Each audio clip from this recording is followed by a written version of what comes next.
Hello everyone, you're welcome to my YouTube channel. I am Royalty, and in this video I will be showing you how to recreate that design on the screen. Now the first thing you have to notice is that we will be making a pleat skirt, then we will incorporate the triangular design on it. So I have here my skirt band. Looking at the design, we have a skirt band and a piece of paper. Now from point A to point B is actually 1/4 of my waist circumference measurement. Now I'm actually working with a quarter scale, so if you will be recreating this design, please use your exact measurement, but this is a quarter scale. So from point A to B is actually 1/4 of your waist circumference measurement. Now this is my hip level. Now this next line here is my raised knee, and here is my hem or your desired skirt length, whatever. Now the next thing I'm going to do is, looking at the design, we have 3 pleats in front. So what I'm going to do is I'm going to measure the distance between A and B, and I'll divide it into 3 like so.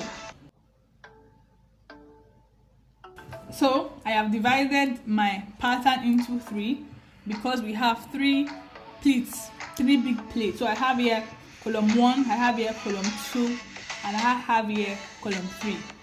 Now what I'm going to do is we are going to determine where our design, where the triangular design will start from. Now looking at the design, you would see that the triangle, the longest part of the triangle was about a few inches from the stitch line here. So what I'm going to do is I'm going to just find the midpoint, because it's best you work with proportions. So imagine what you have from this waistline to the hip, find the midpoint, or somewhere around the midpoint as you desire, and that line will be our reference line. So this will be my reference line. Permit me to make use of a marker so that we can differentiate the line. So this will be my reference line. So looking at the skirt, the length of the triangle is about 8 or 9 inches, probably a maximum of 10. You don't have to do that, you can do whatever you like. So I'll be measuring about 8 centimeters. Remember, I am working with a quarter scale, so from this red line I'll measure 8 centimeters, or probably 7. The choice is all yours, depending on whatever it is you desire. This is just an illustration. So I would mark like so. I would connect this way. So this will be the upper line, and this will be the lower line. The next thing I'm going to do is to find the midpoint between the upper line and the middle line, and I labeled it as point N. This is the upper line, this is where the highest point of the triangle is, the middle line, and this will be the lowest level of the triangle. The next thing I'm going to do is, sorry about this line here. The next thing I'm going to do is to divide column 1 into 2, divide column 1, 2, 3 into 2 equal parts. I have divided column 1, 2, 3 into 2 equal parts. Then the next thing I'm going to do is to join all those points together. So I have my various lines. I have line 1, I have line 2, and I have line 3. Now looking at the design, probably I could bring it up again. We have a triangle that is facing the waistline. So what I'm going to do is I will connect from here, from this point here on the U line, to point M on the side seam here, and I also connect it to this point here. So I'll be making use of my marker to connect the points. The midpoint of column 1 to line M, like so. What I'm just trying to do here is I'm trying to create my triangle. I'm trying to create my triangle. So as you can see, I have created my triangle. So this is what we have now. Now what I want you to note is, for you not to get confused, I want you to write C here. Okay, F for full, F for full, F1 not full, F for full, F1, F for full, and F1. Now this will guide you. So you have F1, F1, F1. Now this is just to guide you so you will not get confused. Now since we are making a pleat skirt, the next thing we are going to do is to insert the pleat into it. So we'll start by separating. Remember, this is the line that separates column 1 and column 2. So what I'm going to do now, I'm going to cut the lines. I'm going to divide the columns. Now what we're going to do is we're going to insert pleats into this junction. So I'm going to make use of brown pattern paper so that we can understand. Now what we're going to do is for us to calculate the pleat, you would measure the width of each column. I have here 3 centimeters because this is a quarter scale. So you would get pattern paper that is twice the width of this. So I have here 3 centimeters. So my pattern paper should be 6 centimeters.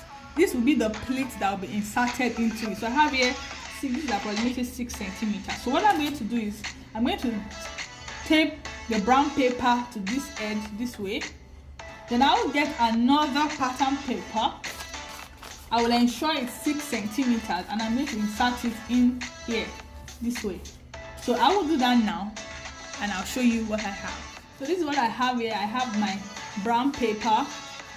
The width is 6 centimeters.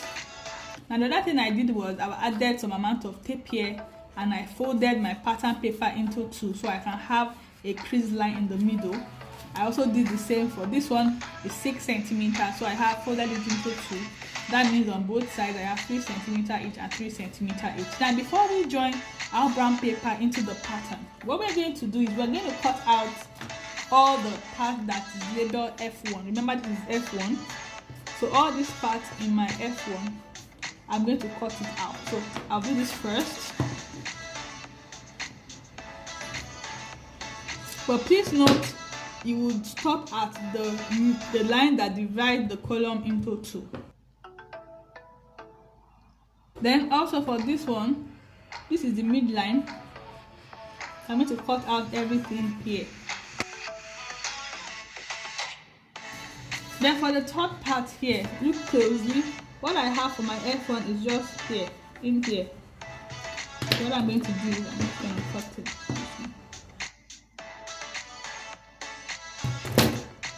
So this is it. I've removed all the F1s. Now what I'm going to do next is I'm going to take my brown paper with this, my white paper. I'm going to do that now.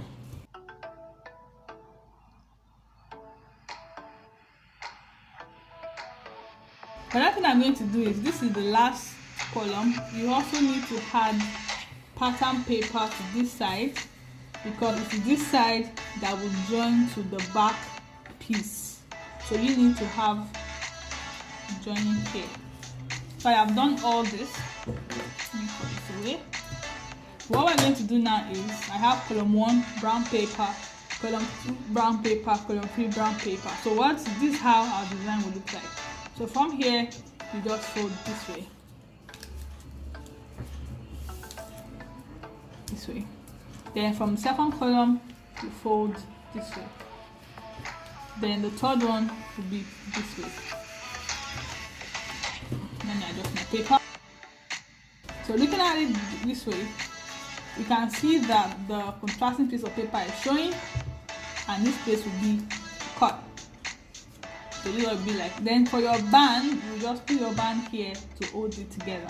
So this is how our design looks like. The piece skirt with a little bit of triangle. So as you can see, the triangular part is actually showing. I use a brown paper so that you can see the contrast. So this is what we have. Now looking at the band, you will see that the band is shaped. It's not just a straight band.